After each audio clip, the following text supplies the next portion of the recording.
Crystal, thank you for sitting down with me today. I just wanted to pull you in the office to review a couple of things. So we have had a couple of different instances with our attendance policy, and we've definitely discussed this over the course of the year. And the way our attendance policy works here at the call center is you do have vacation time, flex time, and floating holiday time to be able to utilize when you need to be away from the business. And that is to cover any sort of absences or any reason why you can't be at work. Once that time has been utilized, then there is a process of unapproved absences that we go through. And I understand that you're very familiar with that.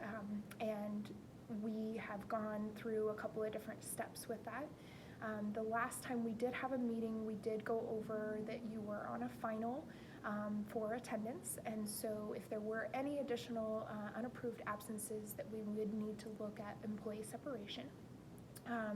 Last week we did have a meeting on 10/8 of a absence that had occurred, and we discussed everything and went over any questions that you might have had then. And there were a couple other absences back at the beginning of the year that did lead to ultimately the final. At this point, there was one additional absence that happened last week that you were not able to be at the office, and we don't have any more time to approve or to cover that. So we are at a point where there would be an employee separation.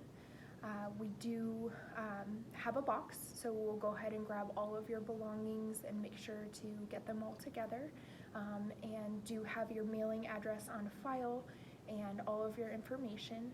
So at this time, I just wanted to touch base with you, see if there was any questions or anything that you might want to go over as far as, the attendance policy or anything related to work.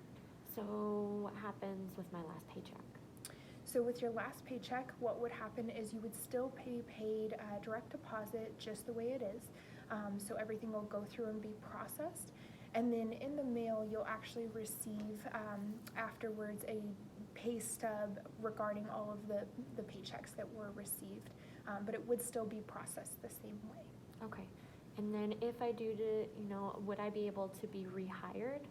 So the way the process works is after 6 months of termination from that date, which would be today, you are eligible to go ahead and reapply and look to, send your application in and go through that process again. Okay.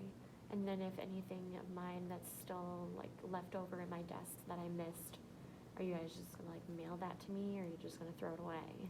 No, of course. So I do have your address on file, and I'll just confirm that with you before we leave, that is the correct one.